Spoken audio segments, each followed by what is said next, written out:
வான்மலரின் இனிய நல்வாழ்த்துக்கள். இன்று 2026ஆம் ஆண்டு பிப்ரவரி மாதம் 21ஆம் நாள். இன்றைக்கான இறைவசனம், நான் பயப்படுகிற நாளில் உம்மில் நம்பிக்கை வைப்பேன். சங்கீதம் 56:3. அச்சத்தை போக்குபவர். அச்சம் எல்லா மனிதர்கள் வாழ்விலும் வருகிறது. ஆனால் அச்சத்தை எப்படி கையாளுகிறோம், எப்படி மேற்கொள்கிறோம் என்பது முக்கியமானதாகும். தாவீதின் வாழ்வில் அச்சத்தை கடவுள் மேல் உள்ள விசுவாசத்தின் வழியாக மேற்கொண்டார். தனக்கு எதிராக கோலியாத்து நின்றபோதும் அவர் கடவுளையே நம்பி வெற்றி பெற்றார். பெலிஸ்தர் தன்னை பிடித்தபோதும் நான் பயப்படும் நாளில் கர்த்தரில் நம்பிக்கை வைப்பேன் என்கிறார்.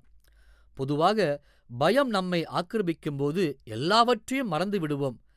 கடவுள் நம்மோடு இருக்கிறார் என்பதையும் மறந்து விடுவோம். கடவுளில் முழுமையான நம்பிக்கை வைக்கும்போது நமது மனதில் குடிக்கொண்டிருக்கும் அச்சம் அகன்று போகிறது. கடவுள் நம்முடைய வாழ்வில் செயலாற்றி வெற்றியை தருகிறார்.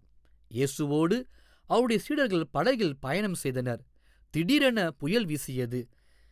சீடர்கள் பயந்தனர். நாங்கள் மடிந்து போகிறது உமக்கு கவலையில்லையா என்று கேட்டனர். சீடர்களின் இந்த கேள்வி அவர்களின் பயத்தையும் கடவுள் மேல் அவர்களது அவிசுவாசத்தையும் குறைத்து காட்டியது.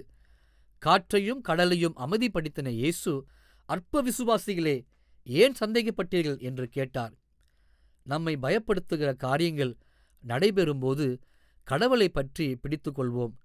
அவர் நமது பயத்தை போக்கி நம்மை விடுதலை செய்வார். கடவுள் நம்மோடு இருக்கிறார் என்ற உண்மையை மறவாதிருப்போம். ஆபத்து நேரத்தில் முற்றிலும் அவரில் சார்ந்து கொள்வோம். கடவுளின் துணையை பெற்றுக்கொள்வோம். இறை வேண்டுதல் செய்வோம். எங்கள் பயத்தை போக்குகிற கடவுளே, உம்மிலுள்ள விசுவாசத்தில் நிலைத்திருந்து பயமின்றி வாழ உதவி செய்தருளும். இயேசுவின் வழியே. ஆமேன். இன்றைக்கான கேள்வி, எந்த உண்மையை மறவாதிருப்போம்? எந்த உண்மையை மறவாதிருப்போம்? கேள்விக்கான பதிலை கீழ்க்கண்ட எண்ணுக்கு SMS அல்லது வாட்ஸ்அப்பில் அனுப்பவும். 9841809796.